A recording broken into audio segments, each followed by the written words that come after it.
തത്സമയം പ്രേക്ഷകർ കാണുന്നത് പാങ്കോട് മിലിറ്ററി ക്യാമ്പിൽ നിന്നുള്ള സൈനികരുടെ രണ്ടാമത്തെ സംഘം എയർപോർട്ടിൽ എത്തിയിട്ടുള്ള ദൃശ്യങ്ങളാണ്. ബെയിലി പാലം താൽക്കാലികമായി ഈ ചൂരൽമലയിൽ നിർമ്മിക്കേണ്ട ഒഴുകിപ്പോയിട്ടുള്ള സിമന്റ് പാലത്തിന് പകരമായിട്ടുള്ള സൈന്യത്തിൻ്റെ അടിയന്തര പാലം നിർമ്മിക്കുന്നതിനുള്ള സാമഗ്രികളാണ്. ആ പാലങ്ങളുടെ പല ഭാഗങ്ങൾ ജോയിന്റ് ചെയ്തുകൊണ്ടായിരിക്കും അവിടേക്കുള്ള രക്ഷാപ്രവർത്തനത്തിനുള്ള ആളുകളെ ഉൾപ്പെടെ എത്തിക്കാൻ സൈന്യം ബെയിലി പാലം തയ്യാറാക്കുക.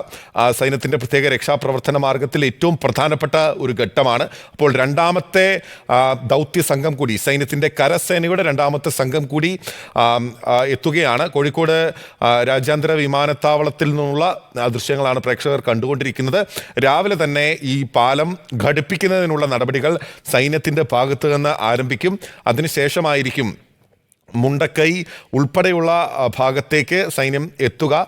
നേരത്തെ സൈന്യം തന്നെ ചിത്രീകരിച്ച് പുറത്തുവിട്ടിട്ടുള്ള ദൃശ്യങ്ങളാണ് പ്രേക്ഷകർ കണ്ടുകൊണ്ടിരിക്കുന്നത്. അൽ അമീനിലേക്ക് ഞാൻ മടങ്ങിപ്പോവുകയാണ്. അമീൻ, തുടരാം.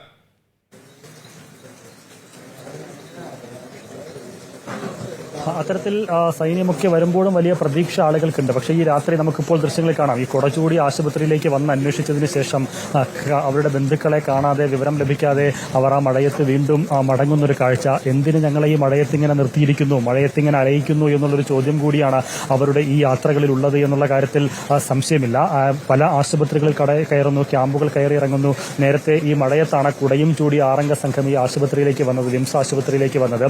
ഇവിടുത്തെ പട്ടിക നോക്കുന്നു, പേരില്ല. ആശുപത്രി അധികൃതരുമായി സംസാരിക്കുന്നു, അവരുടെ പേര് ലഭിക്കുന്നില്ല, അല്ലെങ്കിൽ ഉള്ളതായ ഒരു സ്ഥിരീകരണം ലഭിക്കുന്നില്ല. പിന്നീട് ഇവിടെ ഇല്ല എന്ന് വ്യക്തമായി അവർ മടങ്ങിപ്പോവുകയാണ്. ഇനി എങ്ങോട്ട് പോകണം ഈ നട്ടപ്പാതിരാക്കി പെരുമഴയെത്തുന്നൊരു ചോദ്യമാണ് അവർക്ക് മുന്നിലുള്ളത്. അവരുടെ സുഹൃത്തുക്കളാകാം, അവരുടെ ബന്ധുക്കളാകാം, അവരുടെ കൂടപ്പിറപ്പുകളാകാം, അവരുടെ ചോരയാകാം. അങ്ങനെ എല്ലാമായ ആരൊക്കെയോ നഷ്ടപ്പെട്ടതിന്റെ വേദന ആ കാണുന്ന 6 സംഘം. അത് മാത്രമല്ല, എത്രയോ ആളുകൾ, നൂറുകണക്കിന് ആളുകൾ ആ തരത്തിൽ രാവിലെ മുതൽ കയറിയിറങ്ങുന്ന ഒരു കാഴ്ച തന്നെയാണ് എങ്ങുമുള്ളത് എന്നുള്ളതാണ് എടുത്തു പറയേണ്ടത്. ഇനി നാളെയാണ് ഈ രക്ഷാപ്രവർത്തനം നടക്കുക. പലരും നിസ്സഹായരായി നിൽക്കുന്ന ആളുകളുണ്ട്. രക്ഷാപ്രവർത്തകർക്ക് NDRF സംഘത്തിന് അങ്ങോട്ട് കടന്നു പോകാൻ പലയിടങ്ങളിലും അവിടുത്തെ അവസ്ഥ കാരണം, അവിടുത്തെ ബുദ്ധിമുട്ട് കാരണം, പ്രശ്നങ്ങൾ കാരണം ഈ രക്ഷാപ്രവർത്തകർക്ക് അങ്ങോട്ട് കടന്നു പോകാനാകുന്നില്ല. പക്ഷെ അപ്പോഴും പല ആളുകളും വന്ന് പറയുന്നത്, കയറ് കെട്ടിയിട്ട് ഞങ്ങൾ അതിൽ പിടിച്ച് അവിടേക്ക് പോയി മടങ്ങി വന്നു. കാല് മുഴുവൻ, അത് മുട്ടക്കം ചെളിയിൽ നിറഞ്ഞ് ചെളിയിൽ പുതഞ്ഞു വന്ന പല ആളുകളുമുണ്ട്. അവർ പറയുന്നത് സ്വന്തം നിലയിൽ അവർ ഈ പറയുന്ന ചൂരൽമലയിലേക്കുൾപ്പെടെ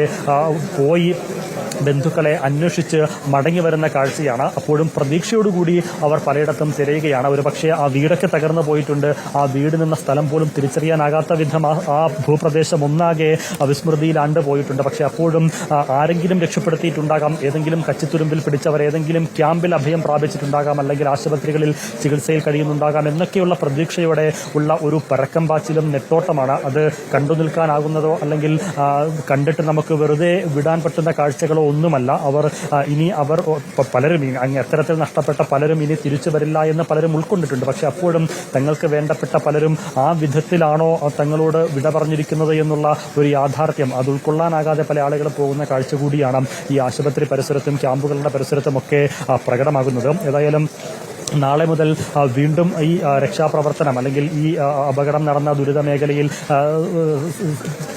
രക്ഷാപ്രവർത്തനം ദുരന്ത നിവാരണ അതോറിറ്റി ഉൾപ്പെടെയുള്ള ആളുകൾ നടത്തും. ഇനി എത്ര ആളുകളെ കണ്ടെത്തും മൃതദേഹങ്ങൾ എന്നുള്ളതാണ് വലിയൊരു ചോദ്യം. ഒരുപക്ഷെ നാളത്തെ പരിശോധനയിൽ, നാളത്തെ അന്വേഷണത്തിൽ, നാളത്തെ തിരച്ചിലൊക്കെ ആയിരിക്കും ഈ അപകടത്തിന്റെ, ഈ ഉരുൾപൊട്ടലിന്റെ യഥാർത്ഥ തോത് എത്രത്തോളം എന്നുള്ള കൃത്യമായൊരു വിവരം നമുക്ക് ലഭ്യമാവുക. ഇപ്പോൾ തന്നെ നൂറുകണക്കിന് ആളുകൾ മരിച്ചതായി സ്ഥിരീകരിച്ചിരിക്കുന്നു. ഇനിയും എത്രയോ ആളുകളെ കണ്ടെത്താനുണ്ട്. മന്ത്രിമാർ ഉൾപ്പെടെയുള്ളവരോട് പറയുമ്പോൾ അവർക്കും കൃത്യമായ കണക്കും വിവരവുമൊന്നുമില്ല. പക്ഷേ 200 പേരെങ്കിലും ഉണ്ടാകും എന്ന് ഒരു കണക്ക് പറയുന്നു. ചില മന്ത്രിമാർ അത് വ്യക്തിപരമായ ഔദ്യോഗിക സ്വഭാവത്തിൽ പറയുന്നതല്ല, വ്യക്തിപരമായി സംസാരിക്കുമ്പോൾ അവർ പറയുന്നതാണ് 200 പേരെങ്കിലും ഉണ്ടാകും. പക്ഷേ എന്റെ കണക്ക് കൂട്ടുന്നത് 250 300 ഒക്കെ ആകുമെന്ന് പല മന്ത്രിമാരും സൂചിപ്പിക്കുകയാണ്.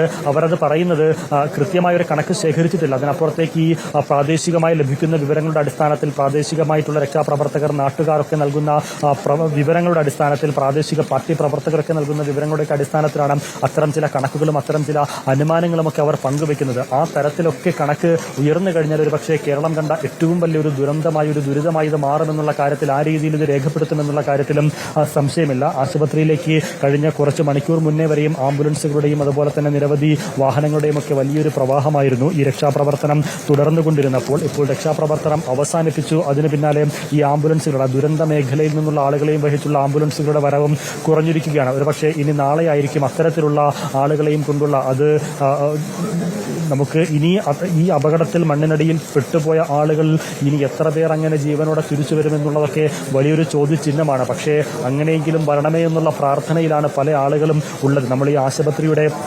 വാർഡിലേക്കൊക്കെ കയറി പല ആളുകളെയും കണ്ടിരുന്നു, പലരുടെയും ബന്ധുക്കളെ കണ്ടിരുന്നു, പരുക്ക് പറ്റി ചികിത്സയിൽ കഴിയുന്ന ആളുകളെയൊക്കെ കണ്ടിരുന്നു. അതിലൊരു മോളുടെ കാര്യം, ഒരു അവന്തിക, നേരത്തെ നമ്മൾ അത് പ്രേക്ഷകരിലേക്ക് എത്തിച്ചതാണ്.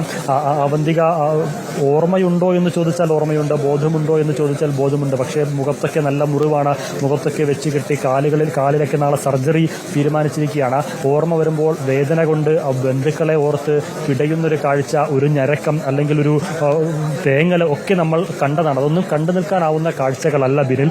എല്ലായിടത്തും അതേ കാഴ്ചകൾ തന്നെയാണ്. അത് ഈ ആശുപത്രിയിൽ നിന്നുള്ള കാഴ്ച മാത്രമല്ല, എല്ലായിടത്തും അതേ കാഴ്ച തന്നെയാണ്. നമുക്കിപ്പോൾ ഇവിടെ ആരോഗ്യ പ്രവർത്തകരായിട്ടുള്ള നിരവധി ആളുകളെ ഈ ആശുപത്രി പരിസരത്ത് കാണാം. ഇനി അത്തരത്തിൽ മൃതദേഹം വഹിച്ചുകൊണ്ടോ അല്ലെങ്കിൽ ജീവനോടെ രക്ഷിച്ചുകൊണ്ടോ ഒക്കെ ആളുകളെ വന്നു കഴിഞ്ഞാൽ അവരെ പെട്ടെന്ന് അകത്തേക്ക് കൊണ്ടുപോകുന്നതിന് സന്നദ്ധരായിരിക്കുകയാണ്. അവരിൽ ഒരുവിധപ്പെട്ട ആളുകളൊക്കെ ഒരു പരിധിവരെ മനസ്സ് മരവിച്ചു നിൽക്കുന്ന ആളുകൾ കൂടിയുണ്ട്. കാരണം രാവിലെ മുതൽ തന്നെ നിരവധി ആളുകളാണ് ആ തരത്തിൽ ഇവിടേക്ക് വന്നിട്ടുള്ളത്. അവരെയൊക്കെ ഏറ്റുവാങ്ങി അവരെ ജീവിതത്തിലേക്ക് കൈപിടിച്ചുയർത്താനും അതല്ല അങ്ങനെ അവർ ആശുപത്രിയിലേക്ക് കയറ്റിവിട്ട ആളുകളിൽ പലരും പിന്നീട് മരിച്ചു. ഈ ആശുപത്രിയിൽ വന്നതിന് ശേഷം ജീവനോടെ എത്തിച്ചിട്ട് മരിച്ച ആളുകൾ പോലുമുണ്ട് പലരും. അത്തരത്തിലുള്ള സാഹചര്യമൊക്കെ ഉണ്ട് എന്നുള്ളതാണ് ഏറെ പ്രധാനമെന്നുള്ളത്. അങ്ങനെ